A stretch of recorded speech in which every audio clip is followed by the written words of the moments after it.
been hearing in Thailand, and I want to share it with the whole world if I could.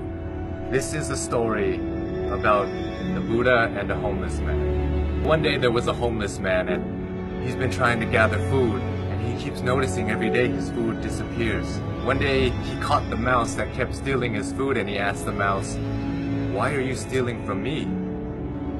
I'm a homeless man. You can steal from richer people than me and it won't have any effect on them."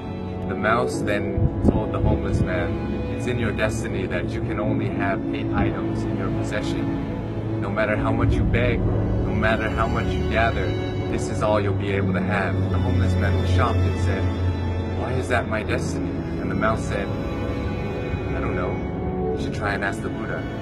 So the homeless man goes on his journey to go find the Buddha, and as he's going, it gets late, so he ends up at a wealthy family's house, and he asks if he could stay the night. They let him in, and they ask him, "Young man, why are you traveling so late?" And he answered, "I have a question for the Buddha, and tomorrow I'll be on my way." The family then says, "Can we give you a question to ask the Buddha? We have a 16-year-old daughter who can't speak. We just want to ask, what do we have to do to make her speak?" So the homeless man thanks them for shelter and tells them, "Of course, I'll ask your question for you." So the next morning he goes and continues his journey and sees a sea of mountains that he has to cross. He climbs up one mountain and he meets a wizard.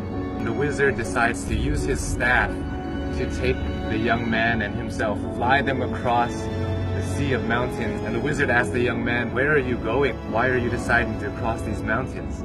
And the young man said, "I'm going to ask the Buddha a question about my destiny." The wizard then says, "Can I please give you a question to ask the Buddha? I've been trying to go to heaven for 1,000 years. According to my teachings, I should be able to go to heaven now. Can you please ask the Buddha, what do I have to do to get to heaven?" "Of course, I'll ask your question for you." And as he continues on his journey, he runs into his last obstacle, which is a river that he cannot cross. Luckily, he meets a giant turtle who decides to take him across the river. And as they're crossing the river, the turtle asks, "Where are you going?" "I'm going to see the Buddha. I'm going to ask him a question about my destiny."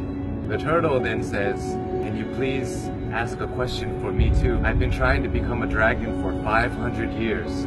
According to my teachings, I should have become a dragon by now.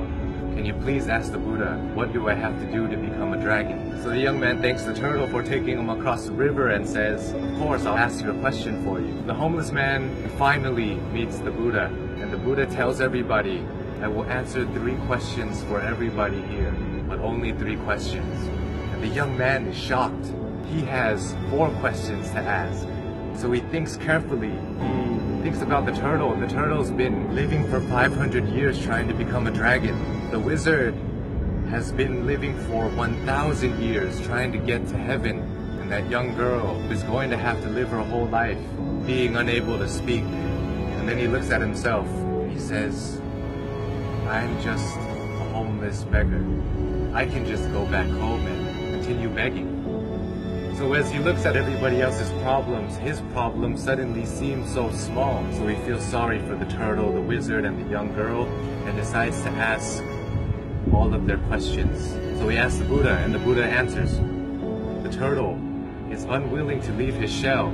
As long as he's unwilling to leave the comfort of his shell, he will never become a dragon. The wizard always carries his staff and never puts it down. It acts as an anchor, keeping him from heaven. And as for the girl, she'll be able to speak when she meets her soulmate. So the homeless man bowed to the Buddha and went on his journey back home. He reunites with the turtle and he tells the turtle, "Hey, you just have to take off your shell and you become a dragon." The turtle then takes off his shell, and inside his shell were priceless pearls found in the deepest parts of the ocean. And he gives it to the homeless man and tells him, "Thank you. I no longer need this because I'm now a dragon," and flies away. The homeless man reunites with the wizard on the top of a mountain and says, "Hey, you just have to put down your staff, then you'll be able to go to heaven." The wizard lets go of his staff by giving it to the young man. He says, "Thank you," and ascends to heaven. The young man now has wealth from the turtle and power from the wizard. he goes back to the family that gave him shelter, and he tells them that Buddha said, your daughter will be able to speak when she meets her soulmate. And at that moment, the daughter came downstairs and said, hey, is that the man that was here last week?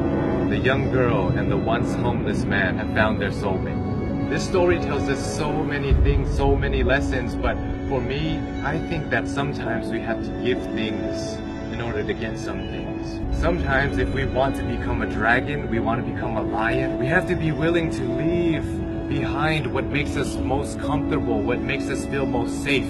We have to leave our comfort zone just like the turtle did. And in order to find true love, we must become somebody who is willing to put others before ourselves.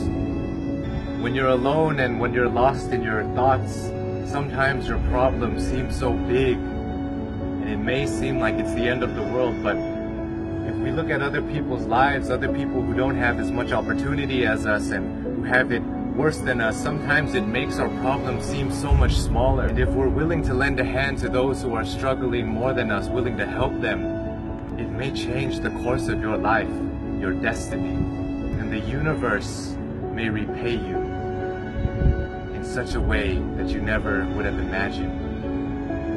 It will come back to you. All the good that you do in the world will come back to you. If you're going through hard times right now, I hope this story helps. My name is Sean. I love you all, and I hope you have a wonderful, wonderful life.